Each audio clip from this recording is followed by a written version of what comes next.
Halo minasan, Rensel di sini dan di video kali ini gue akan melanjutkan kisah atau cerita dari Nanahoshi Shizuka. Oke, mari kita mulai videonya. Nanahoshi yang mengamuk karena penelitiannya gagal pun mulai mengamuk dan menghancurkan banyak barang dari meja, kursi, lemari, hingga penelitiannya tersebut. Rudeus yang melihat hal itu pun langsung mencoba menenangkan Nanahoshi. Setelah tenang, Nanahoshi terlihat sangat mengenaskan dengan tatapan yang sangat kosong, seperti seseorang yang sudah mati. Hal ini terjadi dikarenakan Nanahoshi yang stres dan frustasi karena semua usahanya telah gagal dan selalu gagal setiap percobaan. Padahal waktu itu Nanahoshi sudah mendapatkan harapan, akan tetapi harapannya tersebut harus lenyap seketika. Setelah kejadian ini, Nanahoshi pun langsung dibawa oleh Rudeus ke rumahnya untuk dipulihkan kembali mentalnya. Dan selama masa perawatan, Nanahoshi hanya terdiam kaku dengan tatapan kosong seperti orang yang sudah meninggal. Nanahoshi yang sudah stres dan depresi masih bisa menahan dirinya untuk tidak bunuh diri dikarenakan tekadnya yang ingin pulang kembali ke Jepang. Setelah mendapatkan motivasi dari Cliff, Nanahoshi pun mulai bangkit kembali. Dan setelah itu, Nanahoshi langsung melanjutkan eksperimennya. Dan setelah eksperimen beberapa kali, Nanahoshi pun berhasil memanggil sebuah botol plastik dari bumi. Mungkin untuk orang biasa, ini hanyalah sebuah sampah tidak berharga dan pencapaian yang benar-benar rendah. Tetapi bagi Nanahoshi sendiri, ini ada suatu pencapaian yang sangat berharga untuk dirinya. Nanahoshi gembira, bukan main. Nanahoshi yang sangat senang dikarenakan sudah selangkah maju ke depan, langsung mentraktir semua orang di bar, termasuk Badigadi. Walaupun Nanahoshi bukan orang yang sangat suka keramaian, waktu itu Nanahoshi sangat gembira dan dikarenakan gembiranya, Nanahoshi pun mabuk-mabukan dan sambil bernyanyi lagu anime. Dan kita tahu di sini Nanahoshi adalah seorang wibu. Dan Nanahoshi juga terlihat cemburu kepada Rudeus yang selalu bermesra-mesraan bersama Sylvie, dikarenakan Nanahoshi tidak dapat melihat orang yang dia sukai lagi, yaitu Aki. Dikarenakan Aki berbeda dunia dengan Nanahoshi. Nanahoshi di dunia Mushoku, sedangkan Aki ada di Jepang. Setelah pesta besar tersebut, Nanahoshi langsung mencoba mengakrabkan diri dengan Rudeus beserta keluarga Rudeus. Terkadang Nanahoshi akan ditemani oleh Aisyah di saat Nanahoshi akan mandi di rumah Rudeus. Nanahoshi pun mulai ikut makan bersama Rudeus di kantin sekolah. Dan di sisi lain, Nanahoshi ingin melanjutkan penelitiannya ke fase yang lebih tinggi lagi. Setelah Nanahoshi berhasil memanggil benda mati, berikutnya Nanahoshi akan berusaha memanggil material organik, hewan kecil, dan terakhir adalah manusia. Di saat Nanahoshi sedang dipenuhi motivasi untuk melakukan penelitiannya, tiba-tiba saja Nanahoshi mendapatkan kabar bahwa Rudeus akan pergi selama 2 tahun untuk pergi menyelamatkan ibunya di benua Begarito. Dikarenakan Nanahoshi yang tidak mau menunggu terlalu lama, pada akhirnya Nanahoshi membantu Rudeus. Nanahoshi memberitahu sebuah lingkaran sihir teleportasi yang biasa digunakan oleh Orsted. Walaupun Orsted telah melarang Nanahoshi untuk membocorkan hal tersebut, namun Nanahoshi tetap memberitahu kepada Rudeus agar Rudeus cepat pulang dari misi penyelamatan ibunya. Dan di saat Rudeus pergi ke benua Begarito, Nanahoshi terus melanjutkan penelitiannya sembari membantu Sylvie yang sedang hamil. Dan setelah Rudeus kembali, Nanahoshi sangatlah lega biarpun waktu itu Nanahoshi sedang mengalami suatu penyakit. Nanahoshi tidak mengetahui dia sedang sakit apa. Yang Nanahoshi tahu kalau tubuh dia sedang melemah. Dan spoiler, penyakit Nanahoshi itu akan menjadi sebuah musibah besar untuk Nanahoshi di kehidupannya ke depan. Nanahoshi terus melanjutkan eksperimennya walaupun tubuhnya yang melemah sampai eksperimen tahap 2 dan 3 pun selesai dengan sangat cepat, dan bahkan di fase keempat pun Nanahoshi berhasil memanggil semangka yang berasal dari bumi. Nanahoshi yang sangat senang pun langsung mengadakan pesta seperti waktu dulu. Akan tetapi di pesta kali ini sangat berbeda dengan pesta pertama dikarenakan Rinia dan Prusena yang sudah lulus dan memiliki jalan masing-masing. Nanahoshi pun langsung tersadar bahwa waktu terus berjalan walaupun dirinya tidaklah menua sama sekali. Dan Nanahoshi setuju untuk menemani Rudeus bertemu dengan guru teleportasinya, yaitu Perugius. Sebagai informasi, Perugius atau Raja Naga Berarmor merupakan salah satu dari satu pahlawan yang berhasil menyegel Raja Iblis Laples. Ketika bertemu Perugius, Nanahoshi sepakat untuk mengajari sihir pemanggilan dunia lain, sementara Perugius akan mengajari sihir pemanggilan yang sudah dirinya kuasai kepada Nanahoshi. Dan sehebat apapun Perugius untuk melakukan sihir pemanggilan, dia tidak memiliki kekuatan yang cukup besar untuk memanggil Nanahoshi ke dunia Mushoku ini. Dan di sela-sela latihan tersebut, Nanahoshi meminta Rudeus untuk memasak makanan ala Jepang. Walau bahan makanannya tidak sama persis seperti yang berada di Jepang, tetapi Rudeus berhasil membuat nasi, sup miso, dan iga bakar. Di saat Nanahoshi memakan makanannya, dirinya sadar bahwa makanan yang dibuat Rudeus tidaklah enak. Walaupun tidak enak, Nanahoshi tetap memakan makanan tersebut. Dan tanpa disadari, Nanahoshi pun mengeluarkan air mata di saat sedang memakan makanan tersebut. Nanahoshi terus meneteskan air mata sampai tidak ada makanan tersisa di atas meja. Nanahoshi begitu terharu dikarenakan sudah 8 tahun tidak memakan masakan ala Jepang. Namun sayangnya hal ini malah membuat Nanahoshi semakin rindu keluarga dan teman-temannya yang berada di Jepang.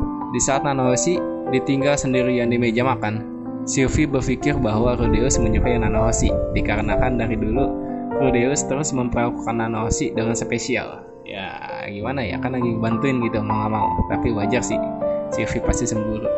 Itu hal wajar.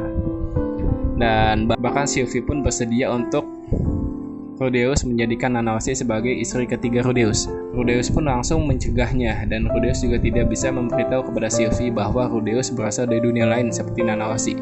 Ya, kalau dikasih tahu Nanahoshi lagi. Sylvie ketakutan kali kan dulu kan Rudeus kan badannya gemuk, om-om umur 30-an ke atas gitu ya. Mungkin ogah Sylvie juga ketemunya. Makanya Rudeus gak bisa ngomong gitu. Dan sementara Sylvie terus mengatakan rasa cemburunya, tiba-tiba Nanahoshi pun muncul dan meminta maaf dikarenakan dirinya telah membuat kesalahpahaman di antara Rudeus dan Sylvie. Dan selain itu Nanahoshi datang dikarenakan penyakitnya kambuh lagi. Di saat Sylvie mencoba menyembuhkan Nanahoshi langsung memuntahkan darah tepat sebelum dirinya pingsan. Walau semua orang mencoba untuk membantu Nanahoshi, namun Nanahoshi tidak sadar sampai 4 hari. Dan ternyata Nanahoshi mengidap penyakit sindrom Drain, yaitu sebuah penyakit kuno yang disebabkan oleh tubuh yang tidak dapat menerima mana. Dikarenakan tubuh dari pengidap penyakit itu tidak mempunyai tempat mana sama sekali. Mana tersebut akan menjadi penyakit, dan orang yang mengidap penyakit ini akan meninggal dalam waktu 10 tahun. Dan pada waktu itu Nanahoshi sudah hidup di dunia Mushoku ini selama 8 tahun. Jadi Nanahoshi tinggal 2 tahun lagi mati. Iya, Nanahoshi gak bisa menua, tapi dia bisa mati. Intinya itu. Nanahoshi itu gak immortal. Mungkin disangkanya immortal kali karena Nanahoshi kan gak bisa menua. Tapi sebenarnya Nanahoshi itu bisa mati. Dikarenakan tidak tahu harus melakukan apa, Silvaril atau pengawal Perugius menyarankan untuk menghentikan waktu Nanahoshi dengan teknik suprakotosamasa. Dengan diberhentikannya waktu, maka seluruh sistem tubuh Nanahoshi tidak akan bisa bekerja, seperti waktu tidak berjalan sama sekali. Contohnya kayak disegel gitu, mungkin disegel, atau kayak Ani di AOT mungkin ya. Cuman opini gue doang.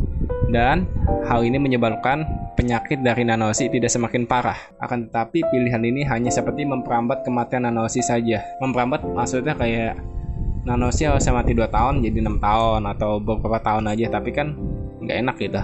Tidak lama dari sana Nanahoshi pun terbangun setelah Nanahoshi mendengar kabar bahwa penyakitnya tidak dapat disembuhkan, dan Nanahoshi pun akan mati dalam waktu 2 tahun. Nanahoshi pun kemudian langsung merasa depresi kembali dikarenakan keinginannya untuk pulang ke Jepang selalu gagal. Nanahoshi pun bingung kenapa ini semua mendadak terjadi, padahal penelitiannya sedang berjalan bagus-bagusnya dan mungkin saja Nanahoshi bisa pulang dalam waktu 1 atau 2 tahun lagi. Nanahoshi langsung menangis dan berteriak bahwa dia tidak mau mati. Ya sebenarnya mati konyol sih, kasihan juga udah dikit lagi pulang, matinya karena mana yang madek gitu. Kurang ajar nih mana. Mungkin mana tuh kayak di dunia Mushoku tuh yang nggak punya tempat mana, lebih kayak kanker atau stroke atau something, penyakit-penyakit dalam itu yang bisa ngebunuh orang tuh secara perlahan tuh. Nanahoshi terus bertanya-tanya kenapa tubuhnya harus menderita suatu penyakit sementara dirinya tidak menua. Nanahoshi merasa sangat iri kepada Rudeus dikarenakan Rudeus dapat hidup dengan normal di dunianya yang baru ini. Padahal Nanahoshi hanya ingin pulang dan menjalankan hidup normal seperti Rudeus saat ini. Menikah, punya anak, makan-makan, nggak takut mati, nggak takut ini, itulah intinya. Kayak hidup normal gitu. Nanahoshi ingin sekali merasakan kasih sayang seperti Rudeus. Walaupun Nanahoshi sedang menyukai seseorang di bumi, yaitu Aki. Namun Nanahoshi tidak dapat menyatakan perasaannya tersebut. Dan yang paling parah adalah di saat Nanahoshi tidak dapat bertemu dengan keluarganya lagi dan harus mati di dunia lain. Ya mau gak mau kan di dunia lain harus mati dia, karena 2 tahun lagi kan bakal mati. Penelitiannya selalu gagal, udah tamat. Dan dikarenakan Nanahoshi sudah benar-benar depresi, hal yang ingin diminta oleh Nanahoshi hanyalah diselamatkan oleh seseorang. Dan ternyata ada satu cara untuk menekan penyakit Nanahoshi dengan cara menyeduh daun Shokakus menjadi teh, dan setelah meminumnya, mana yang berkumpul di dalam tubuh Nanahoshi mulai keluar dan Nanahoshi pun mulai membaik. Jadi kayak detox badannya gitu tuh, kayak orang mau BAB atau segala macam ya. Dan nggak tahu gimana caranya keluar mana gitu. Mungkin lewat tubuh keringat atau Nanahoshi-nya BAB gitu kan, nggak ada yang tahu. Dan mendengar kalau Rudeus harus melawan Raja Iblis Atofe demi mendapatkan daun tersebut, Nanahoshi pun mulai mencoba untuk bersikap baik dan ramah kepada Rudeus. Dan setidaknya Nanahoshi nggak memberikan virginity-nya gitu, masih ada harga dirinya gitu Nanahoshi. Dan waktu itu Rudeus berjanji untuk memulangkan Nanahoshi secepat mungkin. Walaupun Rudeus tidak menginginkan balas budi, akan tetapi Rudeus meminta tolong kepada Nanahoshi ketika Rudeus sedang terjebak masalah kepada dua istrinya, yaitu Sylvie dan Roxy. Ini dia belum nikah loh sama Chris ya, masih berdua, masih dua istri gitu. Dan sementara Nanahoshi sedang dirawat di Kastil Langit, Rudeus pun bertemu dengan dirinya dari masa depan. Waktu itu Rudeus masa depan bercerita ketika di garis waktunya Nanahoshi semakin depresi setelah mengalami banyak kegagalan. Mungkin di Rudeus masa depan kegagalannya lebih parah dari yang zaman sekarang gitu, makanya semakin depresi Nanahoshi-nya. Dan Rudeus masa sekarang yang penasaran dengan masa depan Nanahoshi bertanya, bagaimana ke depannya? Rudeus masa depan hanya berkata kalau dirinya gagal menyemangati Nanahoshi, sehingga terdapat indikasi bahwa Nanahoshi bunuh diri. Rudeus masa depan pun memberikan saran kepada Rudeus masa sekarang untuk selalu mendukung dan mensupport Nanahoshi apabila terjadi masalah. Setelah kejadian tersebut, Rudeus langsung menemui Nanahoshi dan langsung menceritakan yang sebenarnya. Dan setelah Nanahoshi mencoba membaca buku harian dari Rudeus masa depan, Nanahoshi mendapatkan sebuah teori tentang insiden teleportasi dan juga hitogami. Nanahoshi beranggapan bahwa bencana teleportasi diciptakan oleh seseorang yang menginginkan kematian dari Hitogami atau si dewa manusia itu. Sementara itu, Nanahoshi yang dipanggil ke dunia Mushoku saat ini untuk membantu keturunan Rudeus untuk membunuh Hitogami atau menyegelnya. Namun waktu itu, mendadak terjadi sebuah masalah besar di saat Rudeus meminta tolong kepada Nanahoshi untuk Rudeus membunuh Orsted. Tentu Nanahoshi ragu untuk membantu Rudeus dikarenakan Orsted adalah penyelamatnya. Setelah Nanahoshi berpikir, Nanahoshi pun setuju untuk membantu Rudeus mengalahkan Orsted dikarenakan Rudeus terus bersujud di depan Nanahoshi. Dan Rudeus bercerita bahwa sewaktu Rudeus masih berada di Jepang, Rudeus hanyalah seorang sampah masyarakat. Ya kan dia nolep sama 20 tahun. Nanahoshi berkali-kali meminta Rudeus untuk tidak melakukan hal tersebut dikarenakan Rudeus pasti mati ngelawan Orsted. Namun Rudeus tetap bersikeras, dan dikarenakan hal itu Nanahoshi pun menyusun rencana pembunuhan terhadap Orsted. Dan nantinya Nanahoshi sendiri akan membantu menggiring Orsted ke tempat yang akan ditentukan. Dan oke minasan, ini dia kelanjutan kisah dari Nanahoshi part kedua. Seru kan? Atau ya memang sedikit kasihan sih, di sini terungkap bahwa Nanahoshi punya penyakit apalah yang tadi itu. Dan sumpah gue pas rangkum cerita ini benar-benar sedih. Dan jujur sebenarnya gue berharap banget kalau Nanahoshi itu bisa kembali ke Jepang suatu saat nanti. Dan oke minasan, sekian dari gue Rensel. Bye. Dan ingat, part 3 adalah part terakhir dari kisah Nanahoshi ini. Dan jangan lupa terus ditonton ya. Bye.